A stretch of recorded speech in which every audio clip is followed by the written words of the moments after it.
წმინდა იოანეს სახარება მე-15 თავი. კითხულობთ პირველი მუხლიდან მერვე მუხლის ჩათვლით.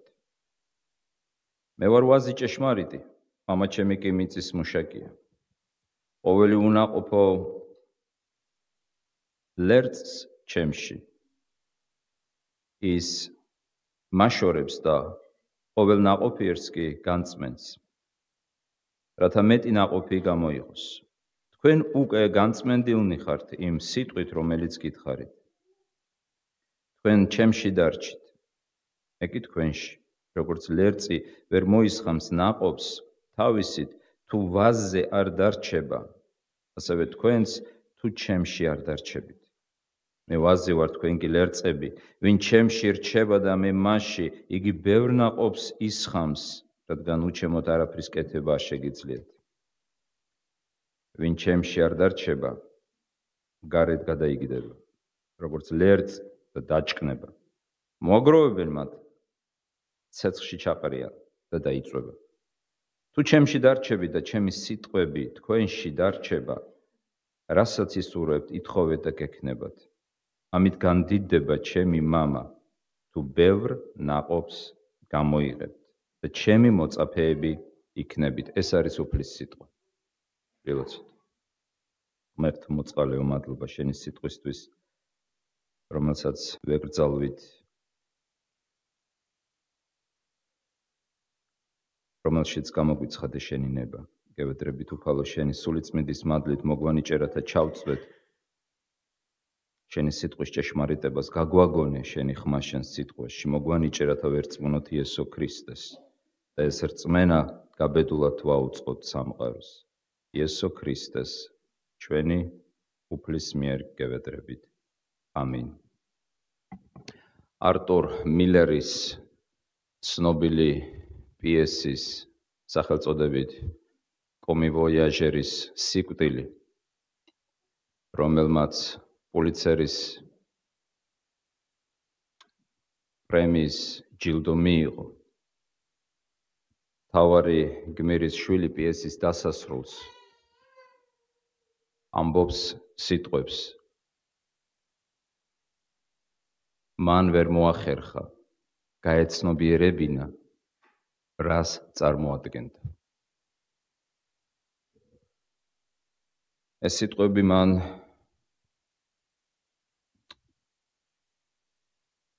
წარმოთქვა ადამიანზე, რომელმაც ისე იცხოვრა, რომ მისი შვილის აზრით ვერ გააცნობიერა, ვერ მოასწრო, გაეგო, თუ რას წარმოადგენდა.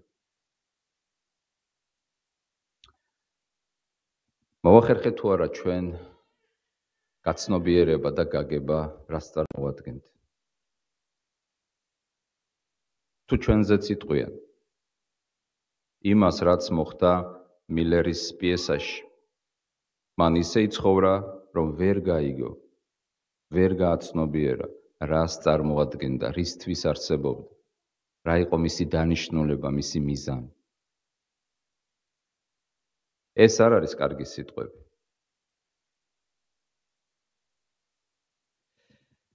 და რა არის ჩვენი დანიშნულება? ესაია წინასწარმეტყველი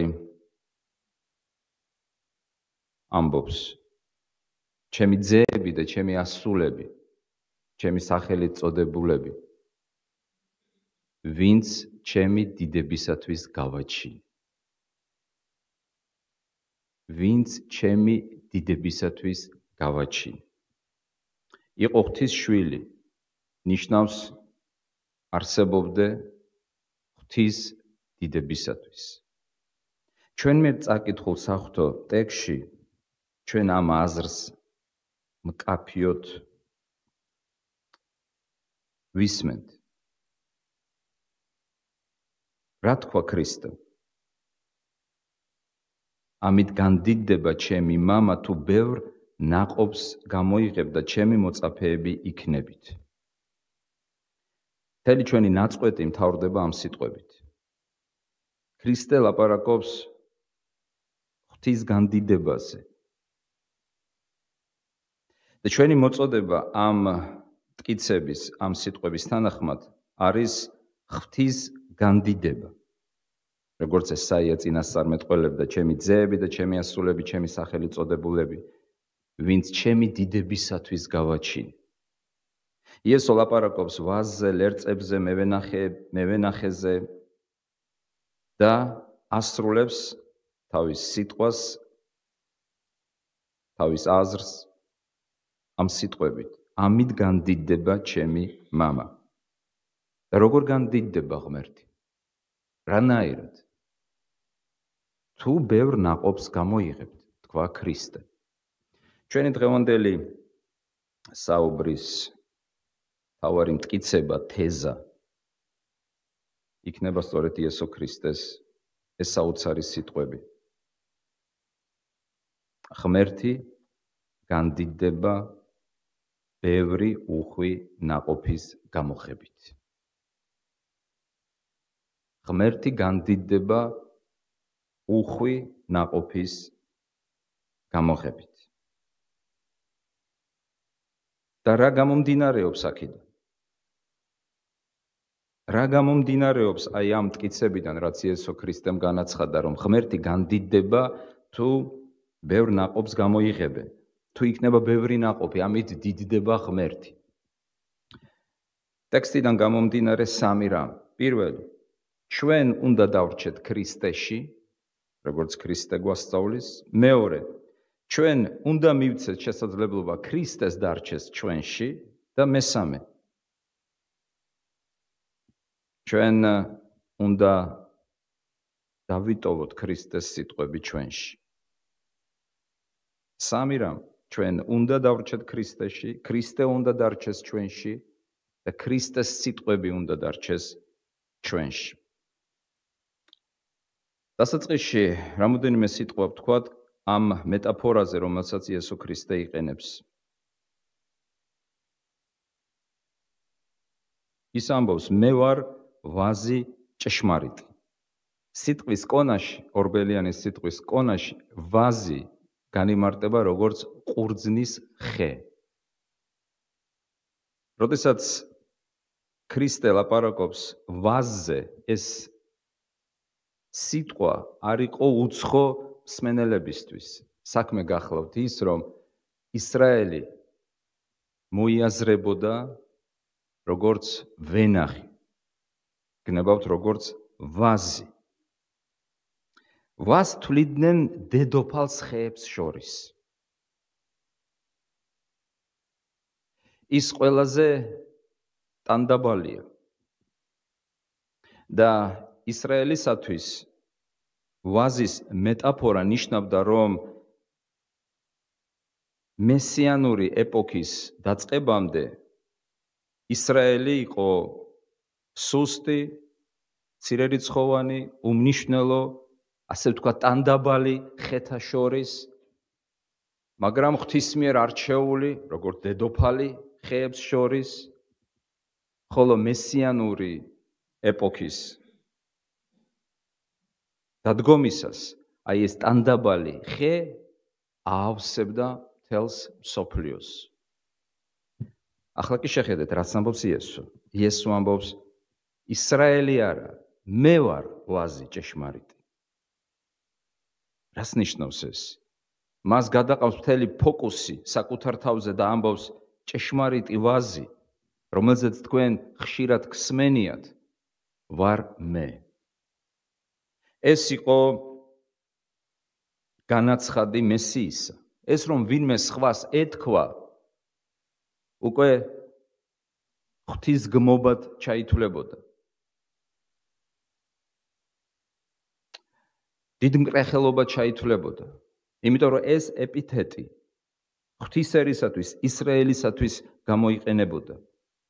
და იგულისხმებოდა და აი იესო ლაპარაკობს, ეუბნება მოწაფეებს, მე ვარ ჭეშმარიტი ვაზი. რომელზეც თქვენ ფიქრობთ, რომ ის არის დედოფალი ხეებს შორის, ის არის ტანდაბალი, მაგრამ მოვა დრო და აავსებს მთელ სამყაროს, ეს მე ვარ.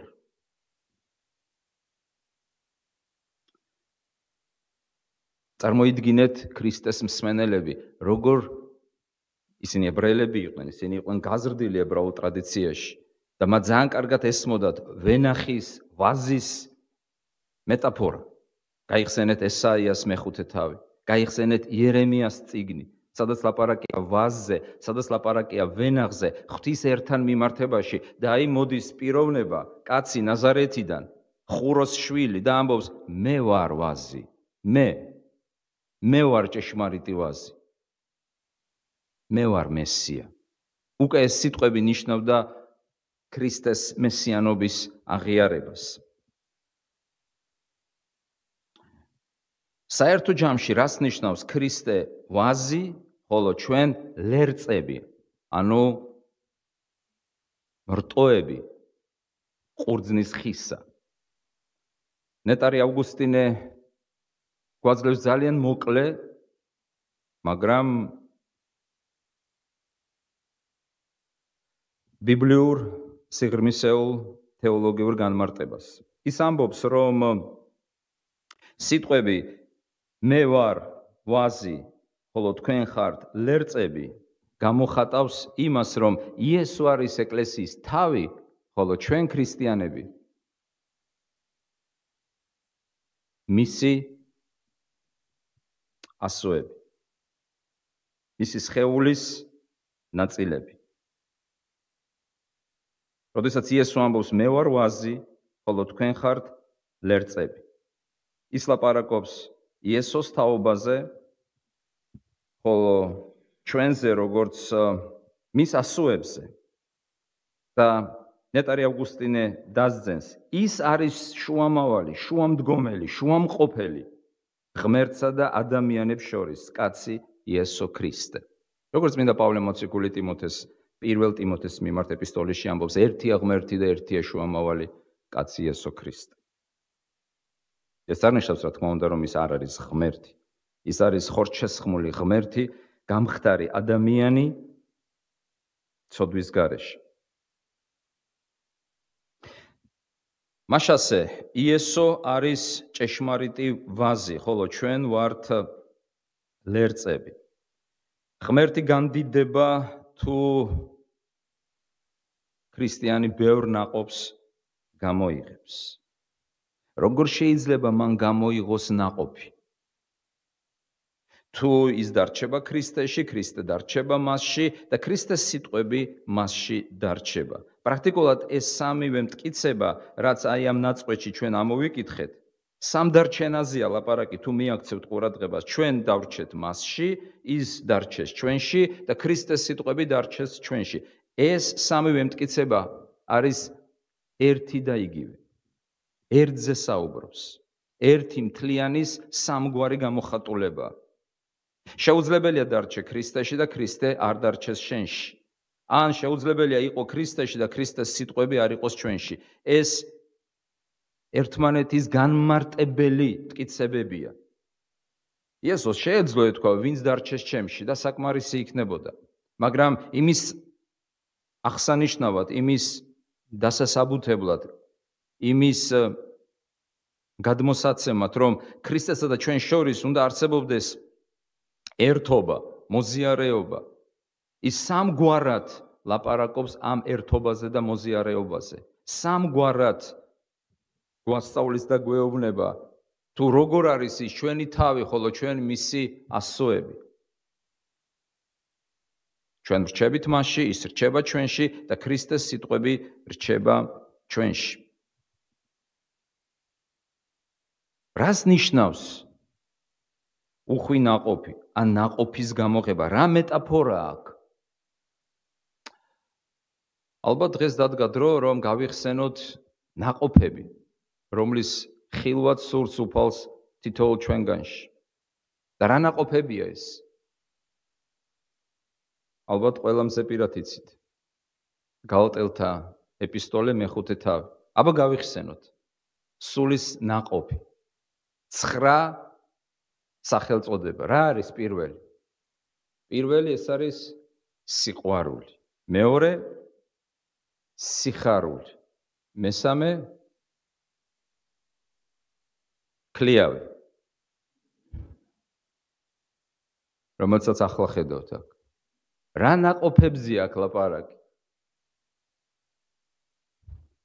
მშვიდობა. მეოთხე, სულ გრძელება ან დიდ სულოვნება. შემდეგ, მეხუთე,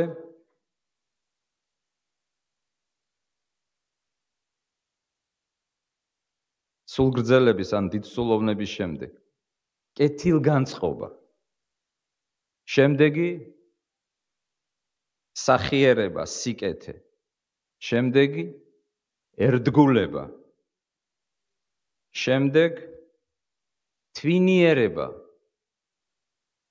თვინიერება, სიმშვიდე, სიწყნარე, თავმდაბლობა და უკანასკნელი, რასაც წმინდა პავლე მოციქული ასახელებს, ეს არის ხაპი.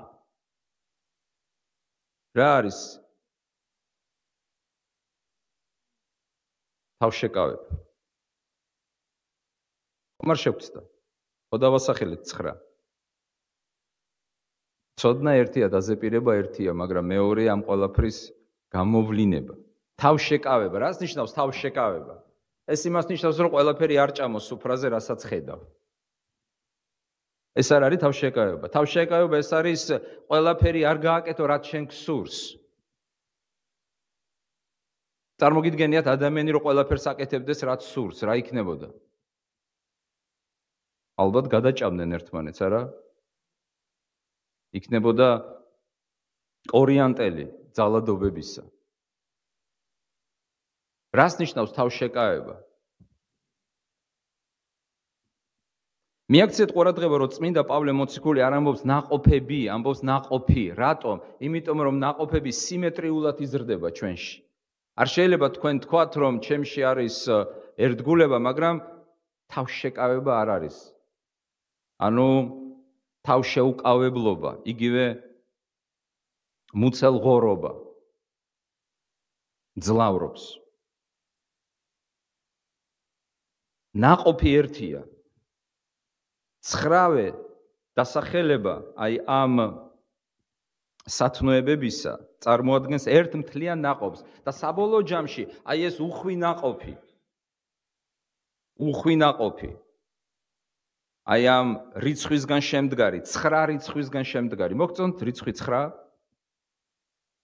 9 რიცხვი ახალ თქმაში ფიგურირებს ნაყოფებთან კიდევ რასთან ნეტარებასთან კიდევ რასთან 9 3 ცხრიანი ნაყოფები ნეტარებები და მესამე რამდენი ნიჭია სული წმიდისა 9 რა გჭირს დაგვავიწყდა სინამდვილეში ეს უხვი ნაყოფი რას წარმოადგენს და რას ნიშნავს ეს ნიშნავს დავემსგავსოთ იესო ქრისტეს ძალიან მოკლედ ეს არის ის რაც წმინდა პავლე მოციქულმა თქვა ვისაც წინასწარ განუსაზღვრა თავისი ძის ხატებად ყოფნა როგორც წმინდა გრიგოლ ნოსელი ამბობს ქრისტე ეს არის ხატება სურათი რომელიც უნდა გამოიხატოს დაიხატოს ჩვენს სულში და როდესაც ქრისტე გამოისახება ჩვენში ეს არის სწორედ ის რაზეც დღეს ვსაუბრობთ უხვი ნაყოფის მოტანა იესო ქრისტეს გამოსახვა წმინდა პავლე მოციქული ერთ-ერთ ეკლესიას ეუბნება მე კვლავ მშობიარობის ტკივილებში ვიმყოფები რამდენ ხანს გრძელდება მშობიარობის ტკივილები ზოგჯერ როგორ და ზოგჯერ როგორ ხომ ასია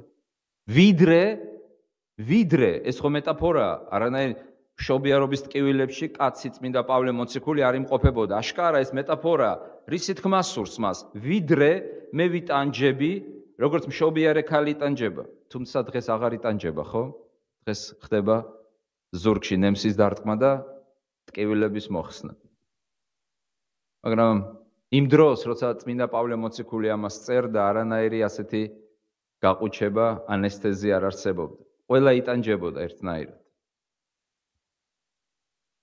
დღეს ქალები არ ყვებენ ღვთის სიტყვას როდესაც არ იტანჯებიან და ისე შობენ ხო ასია ზოგიერთი მართლა ასე ფიქრობს და იმიტომ არ იკეთებს ანესთეზიას რომ ეშინია ღვთის სიტყვის დარღვევა მაგრამ დავანებოთ თავი დაუბრუნდეთ ჩვენს თავარ აზრს. წმინდა პავლე მოციქული ამბობს, მე კვლავ ვიმყოფები ტანჯვაში, ვიდრე არ გამოისახება თქვენში იესო ქრისტე. აი ეს იყო მიზანი.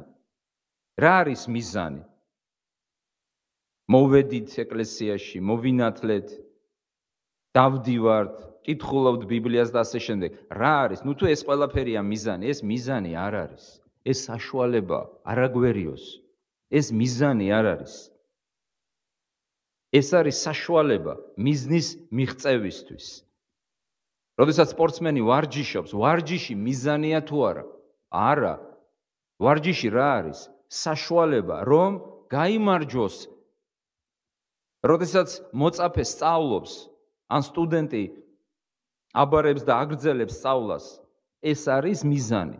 თუ მიიღოს სოდნა, ჩააბაროს გამოცდა და აიღოს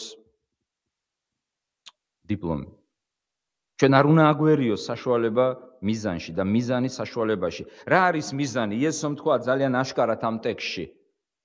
თუ თქვენ გექნებათ ბევრი ნაყოფი, ამით განდიდება მამა. იცით მერვე მუხლი კიდევ სხვანაირად როგორ იკითხება? მიაქცეთ ყურადღება, ამით განდიდება ჩემი მამა, თუ ბევრ ნაყოფს გამოიღებ და ეს იქნება ხილული ნიშანი, რომ თქვენ ჩემი მოწაფეები ხართ. სხვანაირი წაკითხვა არა? ანუ მოწაფეობის ნიშანი ყოფილა უხვი ნაყოფის გამოღება, რაც თავის მხრივ გულისხმობს ღვთის განდიდებას. მაშასე ჩვენ თქვით შესავალში, რას ნიშნავს ქრისტეს ეს საოცარი სიტყვები, მე ვარ ვაზი ჭეშმარიტი? ჩვენ თქვით, რომ ღმერთი განდიდება უხვი ნაყოფის გამოღებით და დავასახელეთ და აღვნიშნეთ, რას ნიშნავს ეს უხვი ნაყოფი. ახლა კი როგორ შეიძლება მიიღწეს ეს მიზანი, როგორ შეიძლება დადგეს ეს შედეგი? სამი რამ რაც ვთქვით. ის ამბობს ასეთ რამეს, ჩვენ ვრჩებით მასში, ის რჩება ჩვენში და მისი სიტყვები რჩება ჩვენში. არ დაგვავიწყდეს, რომ სამივე მტკიცება ლაპარაკობს ერთ და იმავეზე და ერთი არ არსებობს მეორის გარეშე. ერთი განმარტავს მეორეს. რას ნიშნავს აი ეს დარჩენა? მინდა გითხრათ, რომ როგორც მკვლევარები ამტკიცებენ, სიტყვა ყოფნა, დარჩენა არის საკვანძო ტერმინი იოანე მოციქულის თეოლოგიურ სისტემაში. საკვანძო. მაგალითად, მე-15 თავში, როგორც ისინი ამბობენ, 11 ჯერ არის ეს სიტყვა ყოფნა, ძველი ბერძნული სიტყვა მენო, რაც ნიშნავს ყოფნას, ცხოვრებას, დარჩენას, გამოყენებული. მთლიანად იოანეს სახარებაში 40 ჯერ. და კიდევ ჩვენ გვაქვს იოანეს 3 წერილი, 27 ჯერ. წარმოგიდგენიათ, აი მარტივი მათემატიკა ცხადყოფს, რაოდენ მნიშვნელოვანია იოანესათვის ეს ტერმინი, ყოფნა, მენო, 11 ჯერ, მე-15 თავში 40 ჯერ, სახარებაში 27 ჯერ წერილებში, როგორც ერთ-ერთი კვლევა ამბობს. რას ნიშნავს დარჩენა? რას ნიშნავს ჩვენ ვრჩებით მასში, ის რჩება ჩვენში და მისი სიტყვები რჩება ჩვენში? სიტყვა დარჩენა არ ნიშნავს სტუმრად ყოფნას. რა სტატუსით უნდა ვიმყოფებოდეთ ქრისტეში, ან ქრისტე იმყოფებოდეს ჩვენში, ან მისი სიტყვები იმყოფებოდეს ჩვენში? რა სტატუსით? სტუმრის თუ მუდმივი ბინადრის? სტუმრის თუ მუდმივი ბინადრის? ხშირად ქრისტე ჩვენ მგონია არის სტუმარი, რომელიც მოვიდა და უნდა წავიდეს. და თუ შეაყოვნა ჩვენში ყოფნა, უკვე უხერხულად გრძნობთ თავს. იმიტომ რომ ის თანდასწრებაში ვერ ვიქცევით ისე, როგორც გვინდა მოვიქცეთ. ხშირად ჩვენ ვეკიდებით საღვთო წერილს ღვთის სიტყვებს, როგორც სტუმრებს ჩვენს ცხოვრებაში. და ჩვენს გსურს ვიყოთ მასში რაღაცა ვადით. კვირაობით მხოლოდ, ან სხვა დღეს, როცა ვიკრიბებით.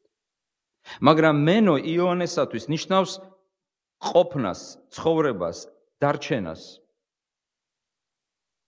ეს ნიშნავს დასახლებას. სხვადასხვა ერთ-ერთი წიგნის თანახმად აი ეს ზმნა არის ნაწარმოები არსებითი სახელიდან, რომელიც ნიშნავს სავანეს, კარავს. სავანეს, კარავს. რა თქვა უფალმა? მე გადავწყვიტე დაუმკვიდრდე თქვენს შორის და ისრაელიანებმა გაშალეს კარავი. ღმერთს სურს გაშალოს კარავი ჩვენ ცხოვრებაში და დამკვიდრდეს. მიაქციეთ ყურადღება ამ სიტყვას, რომელიც ამდენჯერ არის გამოყენებული ქრისტეს საყვარელი მოწაფის მიერ მის სახარებაში და ეპისტოლეებში.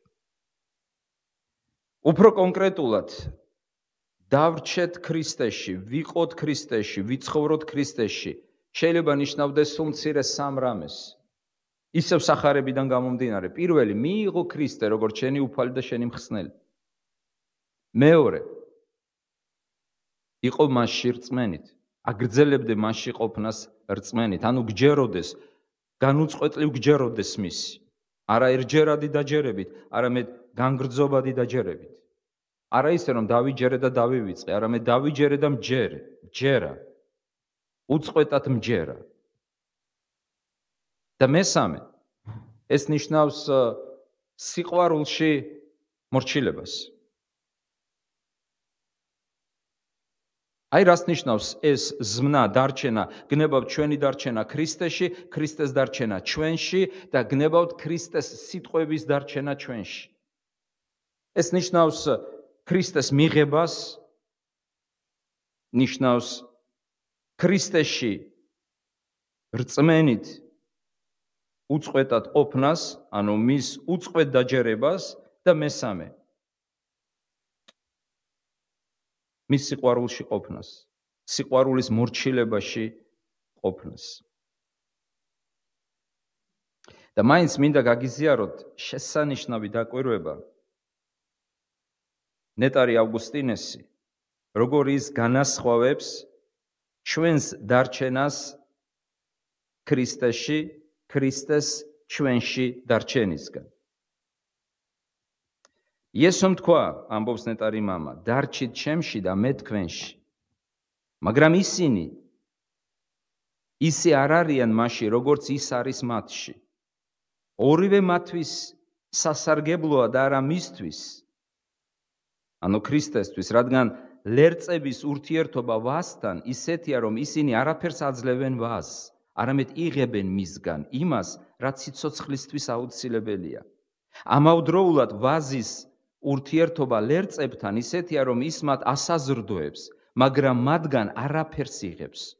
ამიტომ ქრისტეს მათში ყოფნა და მათი ყოფნა ქრისტეში ყველა შემთხვევაში სასარგებლოა არა ქრისტესთვის, ამბობს ავგუსტინე, არამედ მისი მოწაფეებისთვის. რადგან როდესაც ლერწი მოჭრილია ცოცხალი ფესვიდან, ახალი ყლორტი შეიძლება აღმოცენდეს, თუმცა მოჭრილს არ შეუძლია იცოცხლოს ფესვის გარეშე. შეაფასეთ, როგორი საოცარი დაკვირვებაა. ვაზი კი არ არის დამოკიდებული ლერწზე, ლერწია დამოკიდებული ვაზზე. ამიტომ თქვა იესომ, ჩემ გარეშე არაფრის გაკეთება არ შეგიძლიათ. ლერწი კი არ აძლევს სარგებელს ვაზს, ვაზი აძლევს სარგებელს ლერწს. ყველაფერს, რაც მისი სიცოცხლისთვის არის საჭირო. და ვინ არიან ის ლერწები, რომლებიც თითქოს ლერწებად გამოიყურებიან, მაგრამ გამხმარი რტოებია, რომლებიც იკვეთება, იჭრება, გროვდება და ცეცხლს მიეცემა. ბევრი ფიქრობს, რომ ესენი არიან ის ქრისტიანები, რომლებიც იწოდებიან ქრისტიანებად. თავი მოაქვთ როგორც ქრისტიანები. ჩანან როგორც ქრისტიანები, ინათლებიან როგორც ქრისტიანები, საღვთო წერილს კითხულობენ როგორც ქრისტიანები, ლოცულობენ როგორც ქრისტიანები, ეკლესიას არ აცდენენ როგორც ქრისტიანები, მაგრამ გამხმარი ლერწები არიან. ანუ არ არიან შობილნი. ისინი არ იკვებებიან ვაზისგან და ადრე თუ გვიან აუცილებლად ჩამოშორდებიან ვაზს. იმიტომ რომ ისინი ნაყოფს არ იღებენ. ნახეთ, ისინი ჩანან როგორც ქრისტიანები, მაგრამ ნაყოფები არ გააჩნიათ. რა თქვა ქრისტემ? როგორ გამოარჩიოთო, როგორ გაიგოთო, ვინ არის? ზოგი ფიქრობს, რომ ნიჭები არის გადამწყვეტი და მთავარი, მაგრამ ეს ასე არ არის. იესომ არ თქვა, ნიჭებით გამოარკვიეთო, ნიჭებით დაინახეთო, ნიჭებით შეამოწმეთო. არამედ ნაყოფით იცანითო. იესომ ისიც თქვა, ეს ძალიან მძიმე სიტყვებია, როგორ უფალო, შენი სიტყვით, შენი სახელით წინასწარმეტყველებდით. საოცრებებს ვაკეთებდით, სასწაულებს, განკურნებებს და ასე შემდეგ. რას ეუბნება იესომად? გამშორდით, მე თქვენ არასოდეს არ გიცნობდით. როგორ თუ მისი სახელით აკეთებდნენ? და აქ ხდება ჩვენი პრობლემური შეფასების დაწყება. ჩვენ მგონია, რომ ეს არის გადამწყვეტი, თუ ადამიანი ქრისტეს სახელით სასწაულს ახდენს, კარგად ქადაგებს, ბევრი იცის, წინასწარმეტყველებს, უფლისა, ის ნამდვილი ლერწია. ის ნამდვილი შეიძლება ის არ იყოს ნამდვილი ლერწი, გამხმარი რტო იყოს. რატომ? იმიტომ რომ ეს არ არის გადამწყვეტი. იესო არ ეუბნება, მე გიცნობდით თქვენ ოდესღაც და ახლა აღარ გიცნობთო. იესო ეუბნება, მე თქვენ საერთოდ არ გიცნობდით. თქვენ გქონდათ ნიჭები, მაგრამ მე თქვენ საერთოდ არ გიცნობდით. შეხედეთ აი ამ ტექსტში, რაც ჩვენ წავიკითხეთ დღეს. პრაქტიკულად ლაპარაკია ორი სახის ლერწებზე. ორი სახის.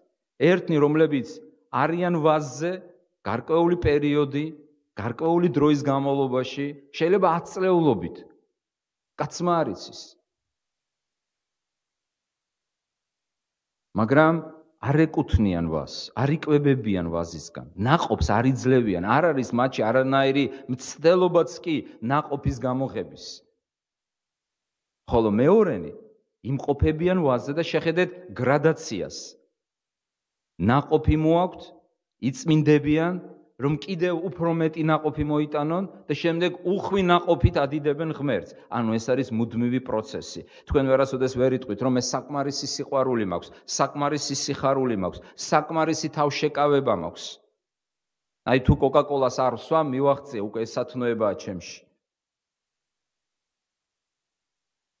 იმიტომ რომ ეს არის მუდმივად მზარდი. არაფერს არ უნდა კოკა-კოლის წინააღმდეგ, დალე რამდენიც გინდა. ეს არის მუდმივად მზარდი. უწყვეტი პროცესი ჩვენში.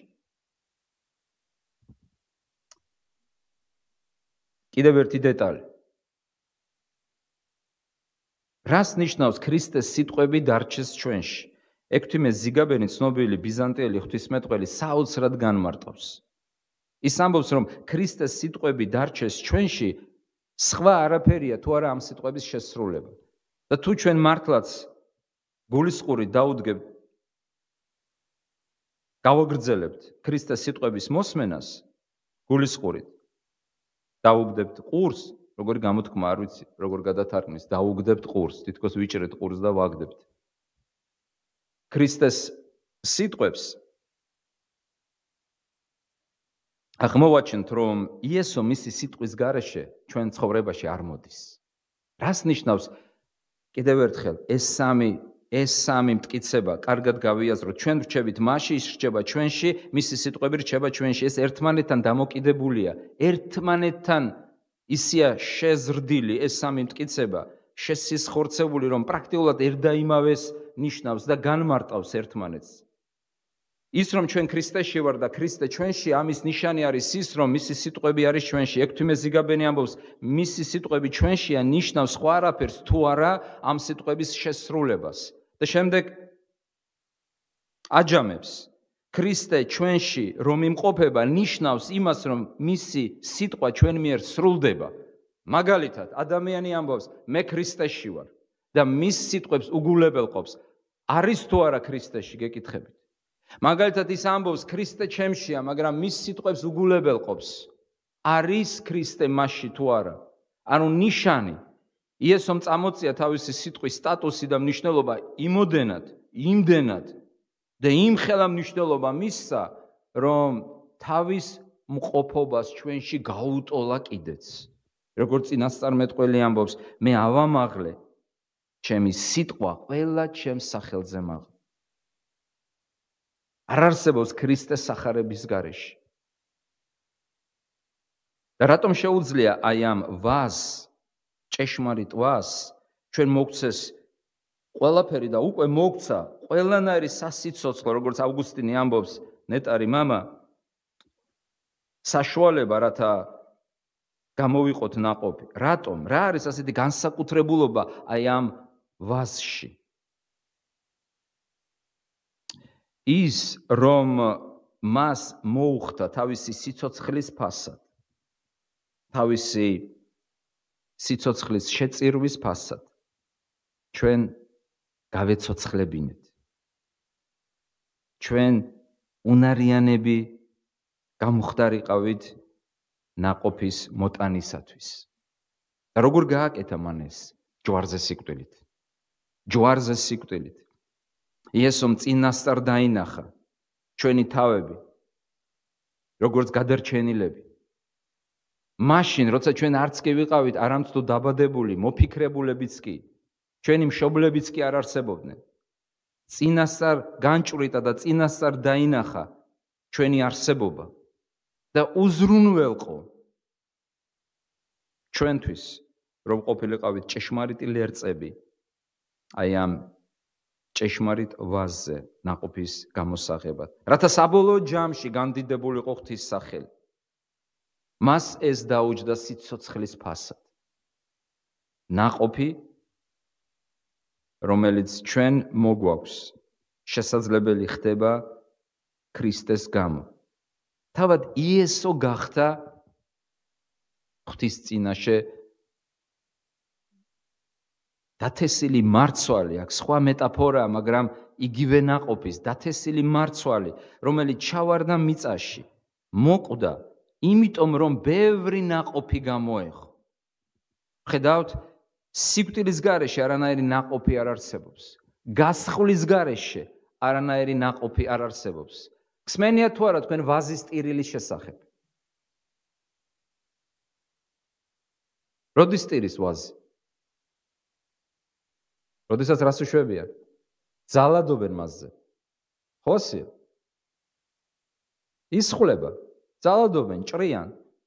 ის ტირის იმისათვის, რომ ახალი რტო წარმოიშვას, ნაყოფი წარმოიშვას, ჯერ ტირის, იმიტომ რომ ისხლება. იესომ თქვა, მე ვენახი არის მამა ჩემი. ის დგას ვასთან და აჭრის, ასუფთავებს თავის ვას, იმისათვის, რომ ყლორტები წამოვიდნენ, ლერწები წამოვიდნენ, იმისათვის, რომ ნაყოფი გამოიყოს ვაზმა. საჭირო არის, რომ ის ატირდეს ჯერ. იესო ქრისტე ჯვარზე ტიროდა. იმიტომ რომ ღმერთის სამჟავრო ჩვენთვის განკუთვნილი მას შეემთხო და მან ეს გააკეთა ნებაყოფლობით.